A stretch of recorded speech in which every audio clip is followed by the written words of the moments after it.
ভাইয়েরা, মক্কার জীবনের একটা ঘটনা মনে পড়ে গেল। আবু জাহেল, আপনারা নাম শুনেছেন। আমানতের জিনিসটা কেমন করে খেয়ানতটা করে নিয়েছে ভাইয়েরা। সম্মানিত উপস্থিতি ভাইয়েরা, একজন মুষ্ট অবস্থায় বিছানার মাঝে কাতরিয়ে কাতরিয়ে আছেন।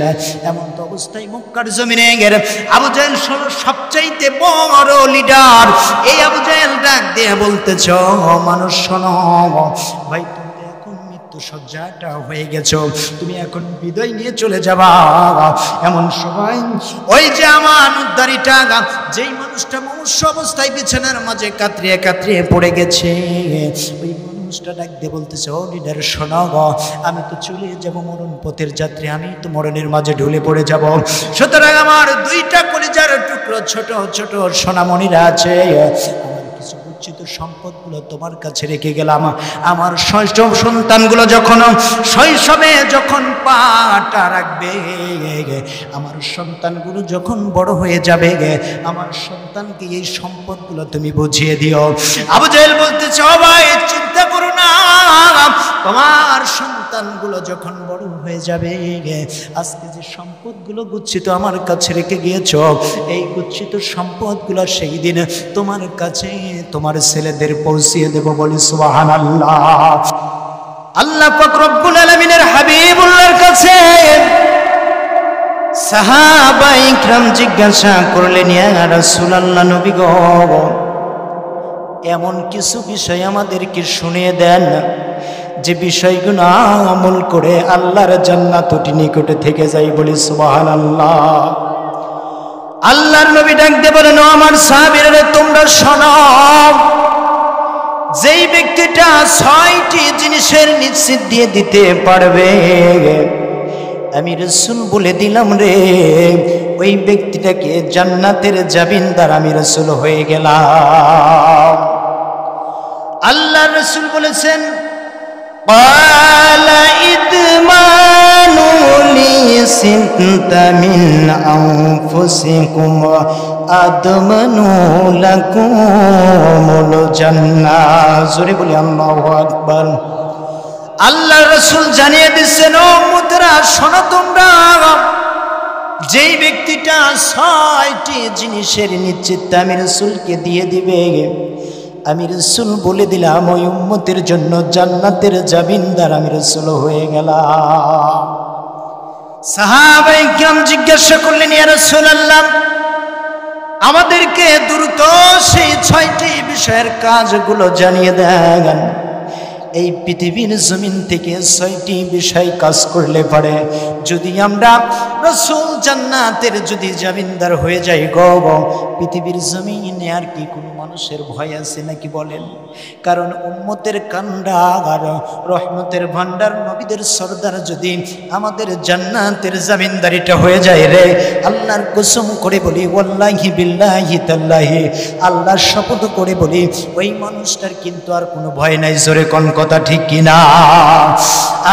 মুসলমানের দলেরা,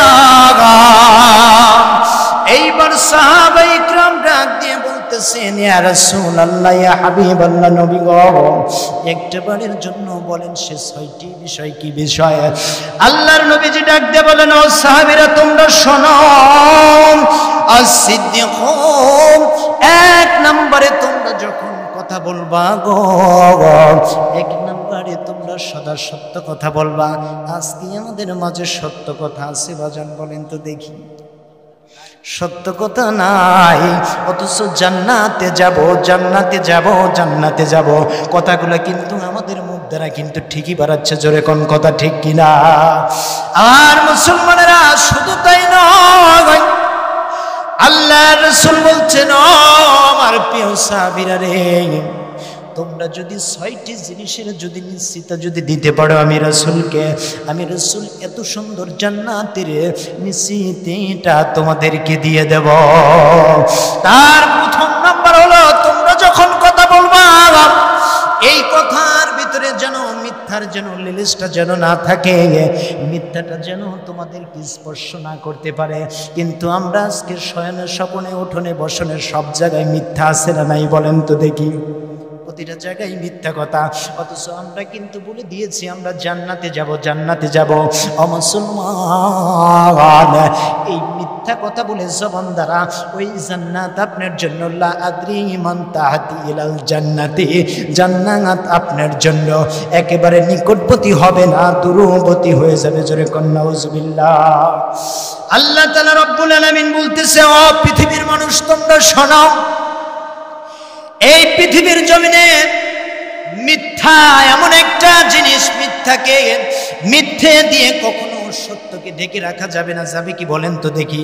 আল্লাহ পাক রব্বুল আলামিন সুন্দর করে কোরআন এবং কিতাবুল্লাহর মাঝে বলেন, ওয়ালা তালবিসুল হাক্কু বিল বাতিলি ওয়া তাকতুমুনাল হাক্কু ওয়া আনতুম তাআলামুন।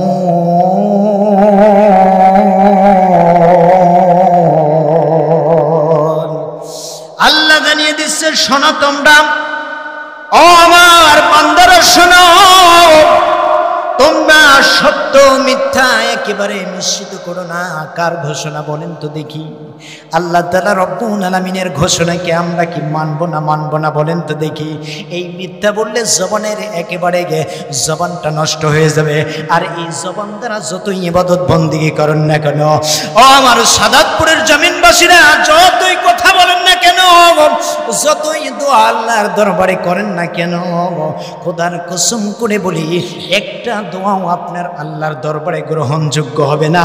আল্লাহ পাক রব্বুল আলামিন একটা দোয়াও আপনার কবুল হবে না।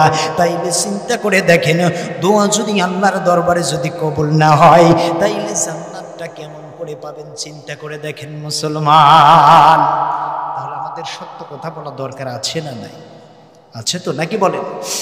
এরপরে আসুন, রাসূল করিম সাল্লাল্লাহু আলাইহি সাল্লাম বলতেছে, ও সাহাবীরা, তোমরা শোনো, ওই সত্য মিথ্যাকে বিলুপ্ত করে দেয়, সত্যর আশ্রয়টা তোমরা নাও, মিথ্যার আশ্রয়টা তোমরা কখনো নিয়ে না। আল্লাহ তাআলা রব্বুল আলামিন বলেন, ওয়াকুল জাআল হাক্কু ওয়া জাহাকাল বাতিল, সত্য মিথ্যাকে বাতিলপন্থী হিসেবে অবলম্বন করে দেয়। সুতরাং আজকে যে তোমরা এই মুখ দ্বারা যে মিথ্যার লেজটা নিয়ে নিলা, এই যে মিথ্যা কথাগুলো বললাম, অবাধ্যা একটা বারের জন্য তোমার এই হৃদয় বলো, আত্মা বলো, কলব বলো, এর ভিতরে একটা বারের জন্য কি ধাক্কা কি একটা বারের জন্য দিল না বান্দা? ও বান্দা রে, একটা বারের জন্য কি নারা দিল না? যে রাসূল বলেছে, ক্বালা ইদমানু সিত্তা, যেই ব্যক্তিটা ৬টি জিনিসের নিশ্চিতটা দিয়ে দিল রে, আমি রাসূল বলে দিলাম, ওই মানুষটাকে জান্নাতের নিশ্চিতটা দিয়ে দিলাম। খোদার কসম করে বলে মুসলমানেরা, এই ৬টি বিষয়ের ভিতরে যদি কোনো মানুষ যদি একটা বিষয় বাদ রেখে যায়, ওই মানুষটার জন্য জান্নাতটা একেবারে দূরবর্তী হয়ে যাবে। বলি নাউজুবিল্লাহ। আর মুসলমানেরা চিন্তা করে দেখেন, যে ব্যক্তিটা সত্য সবল কথা বলবে, কিয়ামতের ময়দানে আল্লাহ পাক রব্বুল আলামিন জানিয়ে দিচ্ছে, বান্দারা শোনো, কিয়ামতের ময়দানে একজন বান্দার বিলিয়ন বিলিয়ন ট্রিলিয়ন ট্রিলিয়ন নেকিগুলো থেকে যাবে। এরপরে উহুদ পাহাড় পরিমাণ নেকিগুলো থাকবে। ওই বান্দাটা ওই উহুদ পাহাড় নেকির দিকে তাকিয়ে তাকিয়ে মুস্কি মুস্কি মুস্কি মুস্কি হাসবে, হেসে হেসে বলবে, আজকে দেখো আমার ভাগ্যটা কত ভালো, পৃথিবীর জমিন থেকে কত ইবাদত বন্দেগী করে এসেছে। এইবার কিছুক্ষণ পর আল্লাহ তাআলা সেই দিন অর্ডার করবে, আমার ফেরেশতারা শুনে নাও, আমার ওই বান্দাকে জাহান্নামের দিকে নিয়ে যাও। জাহান্নামের দিকে যখন ওই বান্দাকে যখন নিয়ে যাওয়া হবে, এমন সময় ওই বান্দা ডেকে ডেকে বলবে, ও আল্লাহর ফেরেশতারা শোনো, আমি তো পৃথিবীর জমিনে নামাজ পড়েছি, আমি হজ করেছি, যাকাত দিয়েছি, ভালো ভালো কাজের এক্সাম্পলটা করে দিয়েছি, সুতরাং একটা বারের জন্য শুনে নাও, আজকে কেন জাহান্নামের দিকে আজকে আমারে নিয়ে যাচ্ছ? একটা বারের জন্য আল্লাহর দরবারে আমাকে নিয়ে যাও। আমি আল্লাহ পাক রব্বুল আলামিনের সাথে একটু কথা বলতে চাই। আল্লাহ তাআলা রব্বুল আলামিনের ফেরেশতারা যখন আল্লাহর দরবারে যখন নিয়ে যাবে, মুসলমানেরা, এই যে পৃথিবীর জমিন থেকে আল্লাহ পাক রব্বুল আলামিনের ৯৯টা নাম আছে গো, এই নামটা ধরে যদি একটাবার ডাক দেন, যে নামেই ডাক দেন না কেন গো, সেই নাম ধরে ডাক দিলে যিনি শোনেন তিনি কে বলেন তো দেখি, জোরে বলেন তিনি কে? সম্মানিত উপস্থিতি, চিন্তা করে দেখেন, যেই দিন আল্লাহ তাআলা কাহার নামটা ধারণ করবে, সূর্য তাপ দিবে কাফেরদের, সেদিন কেমন অস্তিত্বটা হবে চিন্তা করে দেখেন মুসলমানেরা। মানুষের অন্তরটা, এই যে কলিজাটা গলার কাছে চলে আসবে, একটা বারের জন্য মানুষ আল্লাহর দরবারে সেদিন কথা বলতে পারবে না। কাহার শব্দ হলো এমন শব্দ, সেই দিন আল্লাহ রাগে গোসায় হিংসায় ফেটে উঠবে মুসলমান। একটা বারের জন্য চিন্তা করে দেখেন সেই দিন কেমন অবস্থাটা হবে।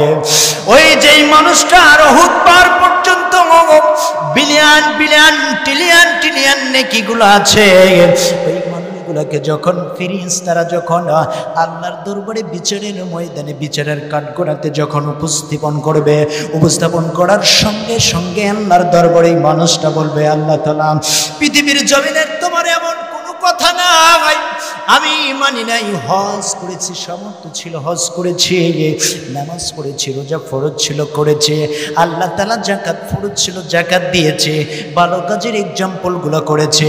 রব্বুল আলামিন আজকে কেন আমাকে জাহান্নামের দিকে নিয়ে যাচ্ছ আল্লাহ? আল্লাহ তাআলা সেদিন ডাক দেয়া বলে, ও মানুষ শোনো, তুমি পৃথিবীর জমিনে হজ করেছিলে, যাকাত দিয়েছিলে, ভালো কাজের এক্সাম্পলগুলো করেছিলে, কিন্তু এই যে জবানটা দিয়েছিলাম, এই জবান দ্বারা তুমি মিথ্যা কথা বলেছিলে। আজকে মিথ্যা কথা বলার কারণে ওই যে উহুদ পাহাড় নেকিটা আছে রে, ওই নেকিগুলো সবগুলো গর্বত যিনি করে দিয়েছেন তিনি কে? আর মুসলমানেরা চিন্তা করে দেখেন এইবার, তাইলে কি আমাদের মিথ্যার আশ্রয় নেওয়া যাবে? না না না, মিথ্যার আশ্রয়টা আমাদের নেওয়া যাবে না। আমরা যদি সত্য কথাটা বলি, কেমন করে আল্লাহ তাআলা পুরস্কারটা দিচ্ছে সেই দেরা। আল্লাহ তাআলা বলেন, ক্বালাল্লাহু হাযা ইয়াউমু ইয়ানফা'ু সাদিকিনা সিদকুহুম। আল্লাহ তাআলা সেদিন জানিয়ে দিচ্ছে, ও বান্দা শোনো, আজকে তোমার জন্য সত্যটা একেবারে নির্ভরযোগ্য, এই সত্যটাই তোমার জন্য গ্রহণযোগ্য, সাকসেসফুল হয়ে গেছে বলি সুবহানাল্লাহ। আর মুসলমানেরা চিন্তা করে দেখেন, যেই দিন মায়ের মতো বাবার মতো ভালোবাসার মানুষগুলো আপনারা চিনবে না, কলিজার টুকরো সন্তানগুলো চিনবে না আপনাকে, স্ত্রী পরিবার পরিজন আপনাকে চিনবে না, সেই দিন আপনার নেকি ছাড়া কোনো কিছুই তো আপনাকে চিনবে না। চিন্তা করে দেখে না, আর নেকি থাকলেও হবে না। সেই দিন যদি বিজাতি সুদূর আল্লাহ তাআলা যদি আপনাকে যদি একটু ইনসাফ না করে, দয়া না দেখায়, মায়া না দেখায়, খোদার কসম করে বলি, নেকি নিয়ে আপনি জান্নাতে কি যেতে পারবেন বলেন তো দেখি? আমার কথা কি আপনারা বুঝতেছেন? নেকি নিয়ে জান্নাতে যেতে পারবেন? আল্লাহ তাআলা যখন সত্যর আশ্রয়টা যখন পেয়ে গেল, আল্লাহ তাআলা সঙ্গে সঙ্গে তিনি ডেকে ডেকে বলবে, ও আমার ফেরেশতারা শোনো, আমার এই বান্দাটা পৃথিবীর জমিনে যতদিন পর্যন্ত হায়াতের জিন্দেগিটা ছিল, ততদিন পর্যন্ত সত্য সবল মস্তিষ্ক নিয়ে কথা বলেছেন। আজকে যাও যাও, আমার বান্দাকে এমন একটা স্থান দিয়ে দাও, সেই স্থানের কথাটাও কোরআনের ভিতর আছে না নাই বলেন তো দেখি? আল্লাহ তাআলা বলেন, লাহুম জান্নাতুন তাজরি মিন তাহতিহাল আনহারু খালিদিনা ফিহা আবাদান। আল্লাহু আকবার।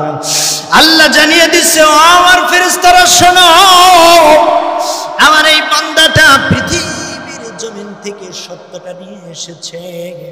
আজকে আমার এই বান্দাটার জন্য এমন একটা জান্নাতের নিচেটা দিয়ে দিলাম, সেটা হলো যার কোন দেশে আনন্দিত হবে, সেই সুন্দর জান্নাতটা আমার বান্দার জন্য আমি বরাদ্দ করে দিলাম, বলি সুবহানাল্লাহ।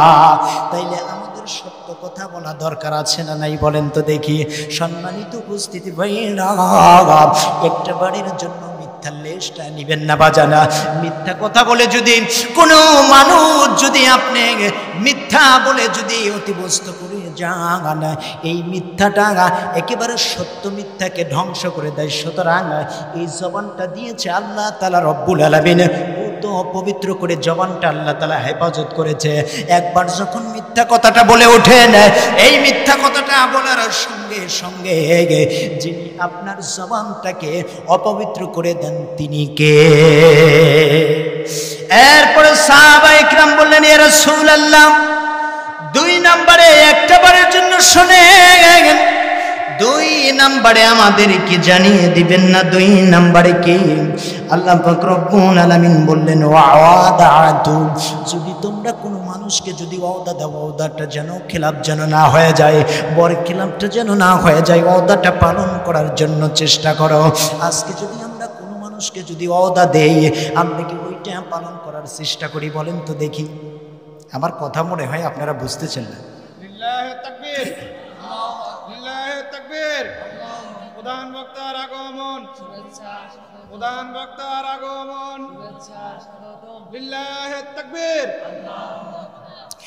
সম্মানিত উপস্থিতি, তাইলে চিন্তা করে দেখেন, আল্লাহ পাক রব্বুল হাবিবুল্লাহ জানিয়ে দিচ্ছে, ও আমার উম্মতেরা রে শোনো তোমরা, 2 নম্বরে যদি তোমরা কোনো বিষয়ে যদি ওয়াদা দাও, ওয়াদাটা পালন করা আমাদের দরকার আছে না নাই বলেন তো দেখি? সম্মানিত উপস্থিতি ভাইরা, আজকে চিন্তা করে দেখেন, আল্লাহর রাসূল বলতেছে, আমার উম্মতেরা রে, যদি তোমরা কোনো মানুষকে যদি ওয়াদা দাও, এই ওয়াদাটা 2 নম্বরে ওয়াদাটা তোমরা পালন করবে। আর যদি ওয়াদাটা যদি পালন যদি না করো, যত ইবাদত বন্দেগী করো না কেন, জান্নাতটা একটা বারের জন্য যিনি দিবেন না তিনি কে?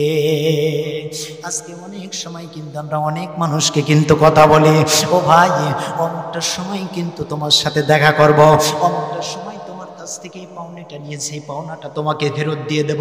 কিন্তু দেখা যায় ঘন্টার পর ঘন্টা চলে যায়, একটা বারের জন্য আমরা কিন্তু এই মানুষটার সাথে কথা বলার ইচ্ছা পোষণ করি না। জোরে কোন কথা ঠিক কিনা? সম্মানিত উপস্থিতি, একটা ঘটনা মনে পড়ে গেল। বিশ্ব নবী করিম সাল্লাল্লাহু আলাইহি সাল্লাম তিনি যখন দেশের উদ্দেশ্যে যখন ব্যবসার জন্য যখন রওনা করে দিয়েছেন, এমন সময় দেখা যায় নবী করিম সাল্লাল্লাহু আলাইহি ওয়াসাল্লাম তিনি যখন ওই বাজারের মাঝে তিনি যখন ব্যবসার উদ্দেশ্যে যখন রওনা করে দিয়েছেন, এমন সময় দেখা যায় একজন ক্রেতা বিশ্ব নবীর কাছ থেকে কিছু জিনিস ক্রয় করলেন। ক্রয় করার পরে সঙ্গে সঙ্গে বলতেছে, আলামিন, একটা বাড়ির জন্য তুমি শুনে নাও রে আলামিন, আমি এই যে অর্ধেক টাকাটা তোমার এই প্রবণ করলাম, বহন করে দিলাম, আর যে কিছু দিরহাম আমার বাকি থেকে গেল, একটা ঘন্টা পূর্বে তোমার কাছে এই দিরহামগুলো আমি বুঝিয়ে দেব, 1 ঘন্টা পরে আমি এখানে আসতেছি, বলি সুবহানাল্লাহ। আর মুসলমানেরা চিন্তা করে দেখেন, রাসূল বলেছেন, ক্বালা ইদমানু সিত্তা লাকুমুল জান্নাহ, যেই মানুষটা 6টি জিনিসের নিশ্চিততা দিয়ে দিল, আমি রাসূল স্বয়ং তাকে জান্নাতের নিশ্চিততা দিয়ে দেই, বলি সুবহানাল্লাহ। তাইলে চিন্তা করে দেখেন, ওই মানুষটা যখন 1 ঘন্টার জন্য বিশ্ব নবীজির কাছ থেকে আপনার যখন চলে গেল, বলল, আলামিন 1 ঘন্টা পরে তোমার এই দিরহামটা তুমি পেয়ে যাবে। এরপরে দেখা গেল 1 ঘন্টা চলে গেল, 2 ঘন্টাটা চলে গেল, না না, ওই মানুষটার ফেরার কোনো খবর নাই। আমার নবীজি যেখানে থেকে সেইখান থেকে কথা দিয়েছিল, আমার নবীজি একটা বারের জন্য সেইখান থেকে একটা পায়ের জন্য নড়েন নাই। সুতরাং চিন্তা করে দেখেন, ওদা কারে বলে মুসলমানেরা। এইবার যখন লোকটা 1 ঘন্টা চলে গেল, 2 ঘন্টা চলে গেল, 1 দিন চলে যায়, ওই মানুষটার মনে নাই বিশ্ব নবী করিম সাল্লাল্লাহু আলাইহি সাল্লামকে যে কথা দিয়েছিলেন, ও মুসলমান মুসলমান, আজকে ওয়াদা করেন, ওয়াদাটার কেন আপনারা খেলাপ করেন না? চিন্তা করে দেখেন, আল্লাহর রাসূলকে সেই বেদুইন কথা দিয়েছে, ও মানুষ শোনো তোমরা গো, যে আল্লাহ তাআলা রব্বুল আলামিনের হাবিবুল্লাহকে বলেছে একটা ঘন্টা পরে এসেই তোমার দিরহামটা বুঝিয়ে দেব, কিন্তু একদিন চলে গেছে, ওই মানুষটার ব্রেন্টের ভিতরে সে কথাটা আল্লাহ তাআলা তুলে নিয়েছে। এরপরে দুদিন চলে যায়, 3 দিন যখন চলে যায়, 3 দিন চলে যাবার সঙ্গে সঙ্গে আল্লাহ পাক রব্বুল আলামিনের আল্লাহ তাআলা রব্বুল আলামিনের হাবিবুল্লাহর কথা তখন যখন এই মানুষটার যখন স্মরণ হয়ে গেছে, স্মরণ হয়ে যাবার সঙ্গে সঙ্গে এমন সময় একটা হাদিস আপনাদের সম্মুখে বলেছি বন্ধুরা।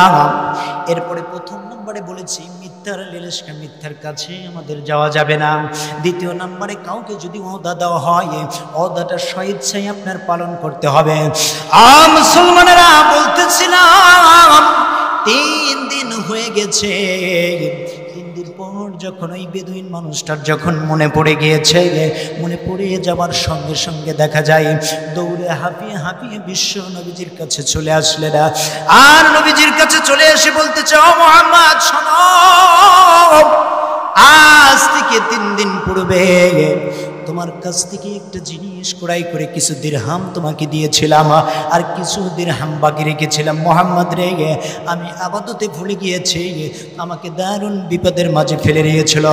আল্লাহর নবী ডাক দিয়ে বলেন, ও মানুষ শোনো, তুমি বেদুইন রে শোনো, তুমি বিপদে পড়েছিলে না, স্বয়ং আমি রাসূল বিপদে পড়েছিলাম। এইবার মানুষটা ডাক দিয়ে বলে, কেমন করে আপনি বিপদে পড়েছিলেন? আল্লাহর নবী বললেন, ও মানুষ শোনো, এই পৃথিবীর জমিনে 2টা পথ আছে, একটা হলো নূর আর একটা হলো জুলমাত। আল্লাহ পাক রব্বুল আলামিন নূরের পথে, আলোর পথে পতিত হবার জন্য আমি বিশ্ব নবীকে প্রেরিত করেছেন। সুতরাং তোমরা শুনে নাও, এই যে তোমাকে ওয়াদা দিয়েছি বাবা, যতক্ষণ পর্যন্ত তুমি টাকাটা না দিবা, যতক্ষণ পর্যন্ত দিরহামটা না দিবা, ততক্ষণ পর্যন্ত একটা বারের জন্য এই জায়গাটা আমি ছাড়বো না। বেদুইন রে, একটা বারের জন্য শোনো, কোন মানুষকে যখন কথা দিবা, কথাটা দেওয়ার সঙ্গে সঙ্গে ইনশাআল্লাহটা বলে নিবা, বলি সুবহানাল্লাহ। আমার মুসলমানেরা চিন্তা করে দেখেন, এইবার বেদুইন সাহাবীটা ডাক দিয়ে বললেন, ও মুহাম্মদ, ইনশাআল্লাহটা কেন বলবো? আল্লাহ রাসূল ডাক দিয়ে বললেন, ও বেদুইন রে শোনো, তুমি যখন তুমি একটা বারের জন্য কোনো মানুষকে ইনশাআল্লাহ বলে কথাটা দিবে, ভাই ইনশাআল্লাহ অমুকটার সময় তোমার সাথে দেখা হয়ে যাবে, ইনশাআল্লাহ তোমাকে পাওনাটা দিয়ে যাব, ইনশাআল্লাহ তোমার সাথে কোনো বিট্রিসন করে নেব। মুসলমানেরা শুনে নেন, শুনে নেন, আল্লাহ রাসূল বলেছে, এই যে তুমি ইনশাআল্লাহর দোহাইটা দিলে, এই ইনশাআল্লাহর দোহাইটা দেওয়ার সঙ্গে সঙ্গে জানো না, এই ইনশাআল্লাহর দোহাইটা দেওয়ার সঙ্গে সঙ্গে স্বয়ং আল্লাহর কুদরতি পার্লামেন্ট সিদ্ধান্ত এর জিম্মাদারটা হয়ে গেল, বলি সুবহানাল্লাহ। শুধু তাই নয়, যখন আপনি এই ইনশাআল্লাহর দোহাইটা দিয়ে দিলেন, 70,000 ফেরেশতা দিয়ে আল্লাহ তাআলা আপনাকে বেষ্টন করে রাখবে, বলি সুবহানাল্লাহ। মুসলমানেরা তাইলে চিন্তা করে দেখেন, দ্বিতীয় নম্বরে মুসলমানেরা আমাদের 2 নম্বরে যদি কোনো মানুষকে যদি আমরা ওয়াদা দেই, ওয়াদাটা কিন্তু আমাদের পালন করা দরকার আছে না নাই বলেন তো দেখি? না হলে রাসূলের হাদিস, একটা বারের জন্য 6টি কাজের কোনো একটি কাজ যদি ব্যতীত রেখে বাদ রেখে যদি আমরা যদি ওই কবর জমিনের মাঝে চলে যাই, খোদার কসম করে বলি, যিনি আমাদের নিকটবর্তী হবেন না তিনি কে? এইবার আল্লাহ তাআলা রব্বুল আলামিন জানিয়ে দিচ্ছেন, তিনার হাবিবুল্লাহ জানিয়ে দিচ্ছে, শোনো তোমরা। এরপরে রাসূল করিম সাল্লাল্লাহু আলাইহি বলতেছেন, ইজাল আদাতু আমানা, যখন তোমাদের মাঝে যখন আমানতের জিনিসগুলো যখন রাখা হবে, এই আমানতের জিনিসটা যেন খেয়ানত যেন না করো।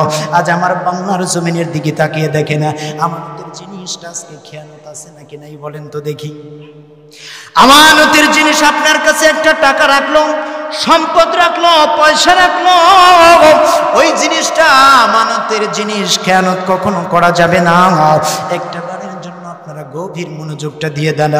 সম্মানিত উপস্থিতি ভাইয়েরা, এই যে আমানতের জিনিসটা, ও ভাই ও বন্ধুরে শোনো, তোমার কাছে আমার এই 50,000 টাকা গুচ্ছিত রাখলাম, এইটা যখন একটু পরে এসে আমি নিয়ে যাব, খানিক পরে যাবার পর দেখা যায় টাকাটা আর স্বীকার করে তুমি তো আমার কাছে টাকাটা দাও নাই, এমন মানুষ আছে না নাই বলেন তো দেখি। সম্মানিত উপস্থিতি ভাইয়েরা, মক্কার জীবনের একটা ঘটনা মনে পড়ে গেল। আবু জাহেল, আপনারা নাম শুনেছেন, আমানতের জিনিসটা কেমন করে খেয়ানতটা করে নিয়েছে ভাইয়েরা। সম্মানিত উপস্থিতি ভাইয়েরা, একজন মুষ্ট অবস্থায় বিছানার মাঝে কাতরিয়ে কাতরিয়ে আছেন, এমন তো অবস্থায় মক্কার জমিনে আবু জাহেল সবচাইতে বড় লিডার, এই আবু জাহেল ডাক দিয়ে বলতেছ, মানুষ শোনো ভাই, সজ্জাটা হয়ে গেছো, তুমি এখন বিদায় নিয়ে চলে যাবা। এমন সময় ওই যে আমার উদ্ধারিটা, যেই মানুষটা মনুষ্য অবস্থায় বিছানার মাঝে কাতরিয়ে কাতরিয়ে পড়ে গেছে, ওই মানুষটা ডাক দিয়ে বলতেছে, ও লিডার শোনো, আমি তো চলে যাব, মরণ পথের যাত্রী, আমি তো মরণের মাঝে ঢুলে পড়ে যাব। সুতরাং আমার দুইটা কলিজার টুকরো ছোট ছোট সোনামণিরা আছে, সম্পদগুলো তোমার কাছে রেখে গেলাম। আমার শৈশব সন্তানগুলো যখন শৈশবে যখন পাটা রাখবে, আমার সন্তানগুলো যখন বড় হয়ে যাবে, আমার সন্তানকে এই সম্পদগুলো তুমি বুঝিয়ে দিও। আবু জাহেল বলতেছে, ও ভাই চিন্তা করো না, তোমার সন্তানগুলো যখন বড় হয়ে যাবে, আজকে যে সম্পদগুলো গুচ্ছিত আমার কাছে রেখে গিয়েছ, এই গুচ্ছিত সম্পদগুলো সেই দিন তোমার কাছে তোমার ছেলেদের পৌঁছিয়ে দেব, বলি সুবহানাল্লাহ। আমার মুসলমানেরা, খুবই সময় সংকীর্ণ দেখে আমি একটু কাট করে স্বপ্নি কথাগুলো শুধু বুঝের খাতিরে আপনাদের সম্মুখে বলতেছি, যে বন্ধুরে আমানতের জিনিসটা কখনো খেয়ানত কিন্তু করা যাবে না। এরপরে চিন্তা করে দেখেন, ওই দুইটা সন্তান যখন দারুণ বড় হয়ে গেলেন, পরে হয়ে যাবার পর যখন আবু জাহেলের কাছে ডাক দিয়ে বললেন, ও আবু জাহেল লিডার গো, আমার বাবা যে সম্পদগুলো তোমার কাছে গুচ্ছিত রেখেছিল, আজকে তো আমরা বড় হয়ে গেছি, আমার বাবার সেই গুচ্ছিত সম্পদ আমানতগুলো আজকে ফেরত দিয়ে দাও। আবু জাহেল ডাক দিয়ে বলতে চাও, ছেলেরা শোনো, তোমরা তোমাদের লালন পালন করতে যাইয়া তোমার বাবা যে গুচ্ছিত সম্পদগুলো আমার কাছে রেখেছিল, সেই গুচ্ছিত সম্পদগুলো সবগুলো বিনষ্ট হয়ে গেছে, সবগুলো খরচ হয়ে গেছে, সবগুলো নষ্ট হয়ে গেছে, আর তোমরা কোনো কিছু পাইবে না। এইবার ছেলে দুটা প্রচন্ড কান্না করতেছে। মক্কার হারাম শরীফের পাশে তিনজন কাফের ছিল, কাট্টা কাট্টা কাফের ছিল। এই কাফের গুলো ডাকতে বলতেছে, আবু জাহেল যখন দূর দূর করে যখন ওই ছোট্ট দুইটা বালককে যখন তাড়িয়ে দিয়েছে, ছোট্ট দুইটা বালক দুইটা চোখের পানি ছাড়তে ছাড়তে আসতেছে, আসার পরে উতবা শাইবা মুগীরা তিনজন কাফের মিলে ডাকতে বলতেছে, ছেলেরা শোনো, তোমরা এরকম ভাবে কেন দুইটা চোখের পানি ছেড়ে ছেড়ে কাঁদতেছ? এমন সময় ওই বাচ্চা দুইটা ডাকতে বলে, ও ভাই, আমার বাবা মৃত্যুকালে আমাদের কিছু গুচ্ছিত সম্পদ কিছু আবু জাহেলের জিম্বার মাঝে রেখে গিয়েছিল, আমানতটা রেখে গিয়েছিল, কিন্তু আমার বাবাটা আজকে মরে গেছে, আমার বাবাটা মরে গিয়েছিল। ভাই আবু জাহেল শোনো, আমার সন্তানগুলো যখন বড় হয়ে যাবে, এই গুচ্ছিত সম্পদগুলো আমার সন্তানকে ফিরিয়ে দেবে। আজকে আবু জাহেল ডাক দিয়ে বলতেছে, তোর বাবা আমার কাছে কোনো গুচ্ছিত সম্পদ রাখে নাই, যেটুকু রেখেছিল তোদেরকে লালন পালন করতে গিয়ে সবগুলো সম্পদ বিনষ্ট হয়ে গেছে। এইবার উতবা শাইবা মুগীরা তিনজন কাফের। এইবার ছোট্ট দুইটা বালককে ডাক দিয়ে বলতেছে, ও বালক শোনো, তোমরা কি সেই গচ্ছিত সম্পদটা ফেরত পেতে চাও? ডাক দিয়ে বলতেছে, হ্যাঁ গচ্ছিত সম্পদ ফেরত পেতে চাই। এইবার ঠাট্টা তামাশা করার জন্য এতিম নবী, যিনি উম্মতের কান্ডার রহমতের ভান্ডার, নবীদের সর্দার হযরত মুহাম্মদ রাসূলুল্লাহ সাল্লাল্লাহু আলাইহি সাল্লাম, ও মুসলমানেরা, মক্কার হারাম শরীফের পাশে আমার নবীজি বসে আছেন। এমন সময় শাইবা মুগীরা তিনজন কাফের ডাক দিয়ে বলতেছে, শোনো, তোমরা ওই মক্কার হারাম শরীফের পাশে মুহাম্মদ পাগল নামের একজন মানুষ আছে, ওই পাগলের কাছে যে যদি তোমরা এভাবে যদি উপস্থাপনটা যদি করতে পারো, এই উপস্থাপনটা করার সঙ্গে সঙ্গে ওই পাগল তোমাদের সবগুলো সম্পদটা ফিরিয়ে দিবে, বলি সুবহানাল্লাহ। মুসলমানেরা, কাফেরা তো জানতো না যিনি আল্লাহ তাআলা যেটাকে সৃজন না করলে স্বয়ং আসমানটা জমিনটা সৃজন করতেন না। বিশ্ব নবী করিম সাল্লাল্লাহু আলাইহি সাল্লামের দিকে যখন দুইটা এতিম সন্তানকে যখন পাঠিয়ে দিল, মুসলমান, এমন সময় এতিমের দরদটা আর কে বুঝবে? আমার রাসূলের মতো এতিম তো আর কেউ নাই, নবীজির মা নাই, বাবা নাই, 8 বছর বয়সে দাদার কাছেও যখন লালন পালন হয়ে গেলেন, দাদাটাও যখন পৃথিবীর জমিন থেকে চলে গেল, আমার নবীর কেউ নাই, এতিমের দরদটা কে বুঝবে? একটা বারের জন্য বুঝে নেন, বুঝে না। সম্মানিত উপস্থিতি ভাইরা, এমন সময় বিশ্ব নবীজির কাছে দুইটা বালক যখন চলে গেলে, একটা বারের জন্য শুনে নাও রে মোহাম্মদ, আমার বাবা মৃত্যুকালে আবু জাহেলের কাছে কিছু সম্পদ গুচ্ছিত রেখে গিয়েছিল, আমানতটা রেখে গিয়েছিল যে ভাই আমার সন্তানটা যখন বড় হয়ে যাবে, বড় হওয়ার সঙ্গে সঙ্গে আমার সন্তানটাকে সবগুলো কিছু ফিরিয়ে দিবে। মোহাম্মদ শোনো, আজকে আমরা বড় হয়ে গিয়েছি, আজকে বড় হয়ে যাবার সঙ্গে সঙ্গে একটা বারের জন্য আবু জাহেলের কাছে যে গচ্ছিত সম্পদগুলো রেখে গিয়েছিল, ওই গচ্ছিত সম্পদগুলো ফিরিয়ে দিতে দারুণ লজ্জাবোধ করতেছে, অস্বীকার করতেছে। এইবার আমার রাসূলকে যখন এই কথাটা বলেছে, আমার রাসূল ডাকতে বলতেছে, ও ছেলেরে শোনো, একটা বারের জন্য তোমরা মনটা খারাপ করো না। দুইটা সন্তানকে দুইবার করে দুই ভাইয়ের কাঁধের উপরে ভর করে বগুলতলা নিয়ে বিশ্বনবী যখন আবু জাহেলের বাড়ির দিকে যখন রওনা হলেন, মুসলমান, এমন সময় যাইতে যাইতে যাইতে যাইতে আবু জাহেলের বাড়িতে যায় যখন দরজাতে যায় যখন নক করলেন, করার সঙ্গে সঙ্গে আবু জাহেল যখন দরজাটা খুলে দিল, দরজাটা খুলে দেওয়ার পর ওই দুইটা বালককে দেখে গিয়ে আবু জাহেল ডাক দিয়ে বলতেছে, মোহাম্মদ তুমি শোনো, তুমি কি আমার সাথে জোরাজোরি করবার জন্য এসেছো নাকি? এই দুইটা সন্তানের জন্য তুমি কি আমার সাথে মারামারি করার জন্য এসেছো নাকি? আমার রাসূল ডাক দিয়ে বলতেছে, চাচা একটা বারের জন্য শোনেন, আপনার সাথে আমি জোরাজোরিও করতে আসি নাই, মারামারি করতে আসি নাই, পারাকারিও করতে আসি নাই। এই সন্তানগুলোর বাবা মৃত্যুকালে সেই আমানতের জিনিসটা আপনার কাছে রেখে গিয়েছিল, আজকে সেই আমানতটুকু এই সন্তানগুলোকে ফিরিয়ে দেন। এইবার আবু জাহেল ডাক দিয়ে বলতেছে, মুহাম্মদ, যদি আমানতের জিনিসটা যদি না ফিরিয়ে দে, তাইলে তুমি কি করবা? একটা বারের জন্য বলে দাও। আমার রাসূল এত সুন্দর চেহারা রেগে নূরের ঝলমল ঝলমল করতেছে, আমার রাসূলের চেহারাটা রাগে গুসায় হিংসায় ফেটে উঠতেছে, চিন্তা করে দেখে না। এইবার আমার রাসূলের পাশে মুসলমানেরা, রাসূল যখন বলেছে, ও চাচা গুচ্ছিত সম্পদগুলো ছেলেদেরকে ফেরত দিবা কি দিবা না বলো। এইবার দেখা যায় এমন সময় আবু জাহেল যখন বলেছে, না না না, গুচ্ছিত সম্পদগুলো ফেরত দেব না। এইবার দেখা যায় বিশ্ব নবীজির চেহারাটা যখন রাগান্বিত হয়ে গেছে, বিশ্ব নবীজির পাশে পিছনে দেখা যায় জমিন থেকে আসমান বরাবর চেহারা অধিপতি দাঁড়িয়ে আছে, বলি সুবহানাল্লাহ। এতই ভয়ঙ্কর চেহারা। আর আমার রাসূল একটা বারের জন্য আবার দ্বিতীয়বার বললেন, চাচা সম্পদগুলো ফিরিয়ে দিবা নাকি দিবা না বলো বলো। এমন তো অবস্থায় রাসূলের পিছনের দিকে তাকানেও সারা সবগুলো সম্পদ বুঝিয়ে দাও, সারা বলি সুবহানাল্লাহ। ওই যে উতবা, শাইবা, মুগীরা তিনজন ছিল, এই তিনজন যখন কানের মাঝে শুনেছে মুহাম্মদ গিয়েছে, তুমি কেমন লিডার হইছো, কাঁচা সারা লিডার।